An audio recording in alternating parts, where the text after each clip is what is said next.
मैं हूं अदिति राजपूत और शुरुआत कर रहे हैं दिल्ली विधानसभा में। आज सीएजी रिपोर्ट जो है वो पेश कर दी गई है और एनडीटीवी पर आबकारी नीति की रिपोर्ट जो है एक्सक्लूसिव वो है यहाँ पर हमारे पास। इस रिपोर्ट के मुताबिक नई शराब नीति में कई गड़बड़ियां हैं, दिल्ली सरकार के रेवेन्यू को नुकसान पहुंचा है, ये इस रिपोर्ट में कहा गया है।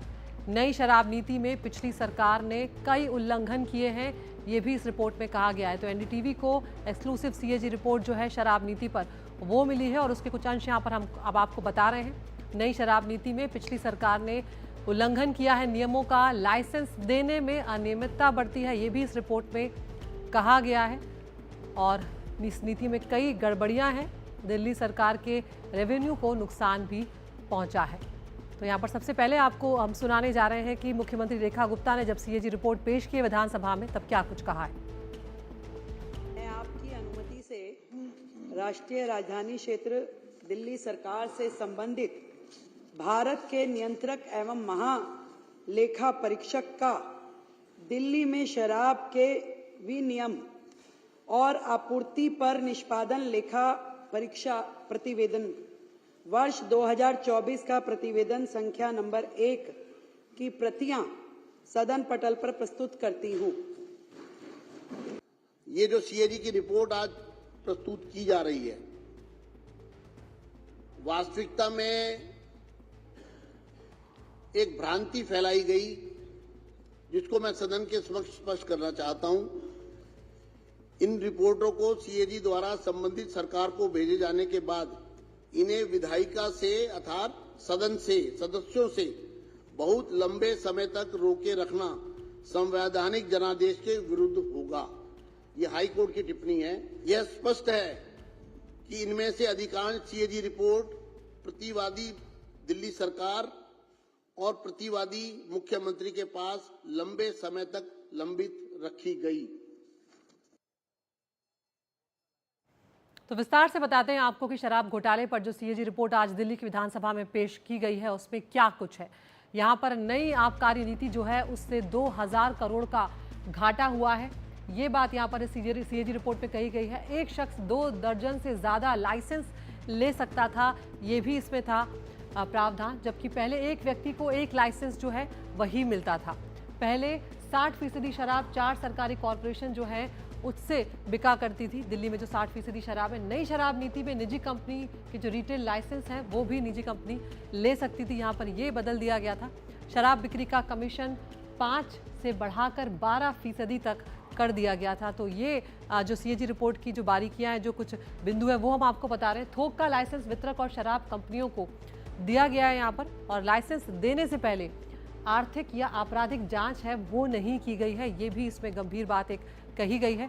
इसके अलावा लाइसेंस देने में सियासी दखल था, भाई भतीजावाद जो है वो भी यहाँ पर हुआ है कि जो अपने रिश्तेदार हैं, अपने जो करीबी हैं, उनको लाइसेंस दिया गया, ये भी इसमें कहा गया है। इसके अलावा कैबिनेट की मंजूरी लेने के नियम जो होते हैं इस तरह की नीतियों को लेकर, उन नियमों का भी यहाँ पर उल्लंघन किया गया है, ये सीएजी रिपोर्ट में कहा गया है। जाँच कमेटी ने ये पाया है कि शराब दुकानें गलत जगह पर खोली गई थी, अलग जिस कई बार होता है रिहायशी इलाकों के नज़दीक इस तरह की दुकानें खुल जाती है जिससे लोगों को बहुत दिक्कतें आती हैं, तो वो भी इसमें आरोप यहाँ पर लगाए गए हैं। तो यहाँ पर दिल्ली में कैग रिपोर्ट पर सियासत जो है वो अब गर्माती जा रही है। तो बीजेपी के निशाने पर आम आदमी पार्टी आ चुकी है। यहाँ पर यह भी कहा गया है आशीष सूद की तरफ से कि हैरान करने वाला भ्रष्टाचार जो है वो किया गया है, और मनजिंदर सिरसा ने कहा है कि कैग रिपोर्ट में घोटाला जो है वो उसका खुलासा हो गया है, वो उजागर हो गया। तो आपको सुनवाते हैं आशीष सूद और मनजिंदर सिंह सिरसा के बयान।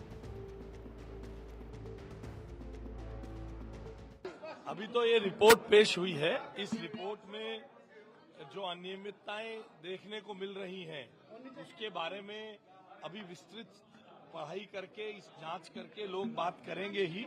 मैंने सरसरी तौर पे देखा 890 करोड़ रुपए लाइसेंस फीस सब जोन से लेनी थी, उसे लेने में असफल रहे। 144 करोड़ रुपए जो हम सुना करते थे कोविड के दौरान जोन में जोनल लाइसेंस फी में छोड़ दिए गए। ऐसी दिल दहला देने वाली भ्रष्टाचार की बातें हैं। ये कैग रिपोर्ट में यह भी सामने आया कि 3 बड़े घरानों को, जिनका अरविंद केजरीवाल जी के साथ सीधा सरोकार था, उनके दोस्त थे, उनको 71% शराब का दिल्ली का काम दिया गया है। 71%। इसमें कैग रिपोर्ट में यह भी सामने आया कि अरविंद केजरीवाल जी ने अपने दोस्तों को काम देने के लिए वो एलिजिबल नहीं थे, तो उनको नकली पार्टनरशिप 1% की पार्टनरशिप बड़ी कंपनियों में देकर उनको शराब घोटाले का काम, शराब का काम दिया गया। कैग रिपोर्ट में वो सारी चीज़ें घोटाले की सामने आई हैं जिसको 10 साल से अरविंद केजरीवाल जी अभी तक दबा कर बैठे थे।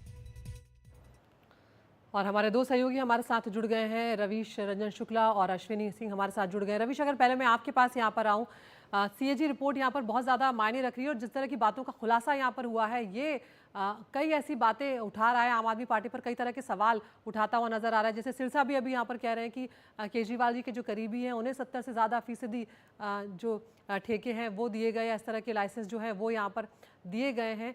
किस तरह से ये प्रक्रिया जो है ये आगे बढ़ेगी, क्योंकि यहाँ पर बीजेपी अब साफ तौर पर इस पर कार्रवाई करने का मूड बना चुकी है।